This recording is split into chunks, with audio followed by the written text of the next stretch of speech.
As he prepared to cut a ceremonial ribbon officially reopening Keeney Elementary School, Mayor Jay Moran also was closing a chapter of Manchester history that took 25 plus years to complete, but now has every K through 6 student in town learning in an impressive, state-of-the-art building. Highland Park is now our oldest new elementary school, which is saying something. And there's Waddell with its indoor slide, and Verplank with its non-BOE but adjacent splash pad, and Buckley, home of the solar flower, and Bowers looking great on Princeton Street, and now Keeney. And next stop for these students is Bennett, and more specifically the Cheney Building, which are the most architecturally awesome buildings in town. All these buildings are beautiful, but there's more. As BOE Secretary Tracy Patterson reminded the group gathered at the Keeney ribbon cutting. Additionally, Manchester is now home to 3 of 4 net zero schools, demonstrating our district's and our town's commitment not just to education, but to environmental stewardship for generations to come. Manchester has lots to brag about, but to really appreciate how far the district has come, you need to know what things were like a generation ago. Back then, Manchester had 10 elementary schools, and all were in rough shape, as were Bennett, Illing, and Manchester High School. Plus, in our K-5 schools, we were out of compliance with the state racial balance law.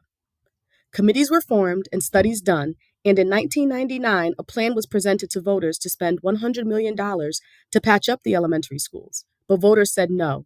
Too much money, and it didn't address the big buildings.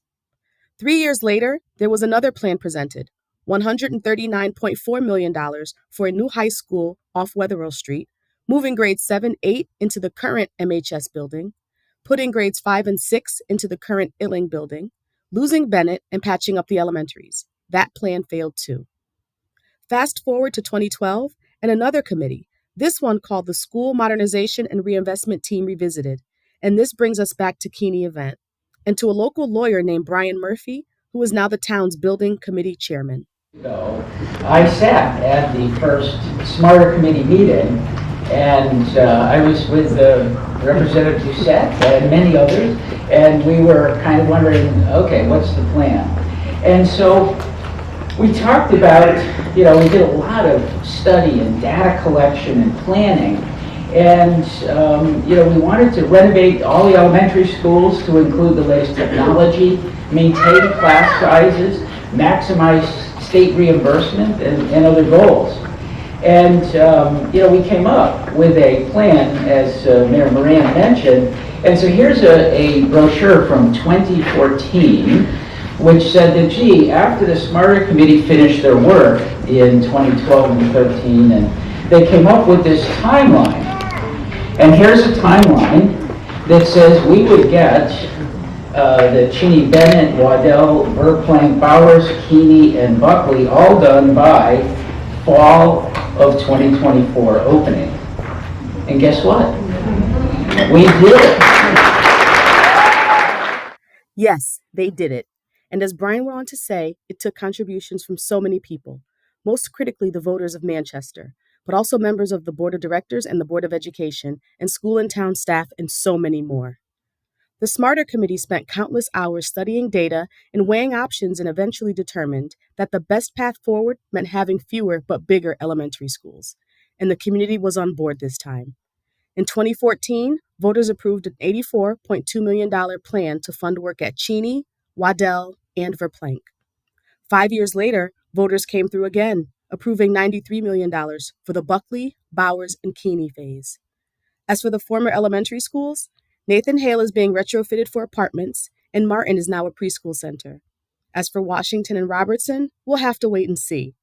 Also, Illing and MHS need work, but otherwise, building-wise, the Manchester School District is in great shape.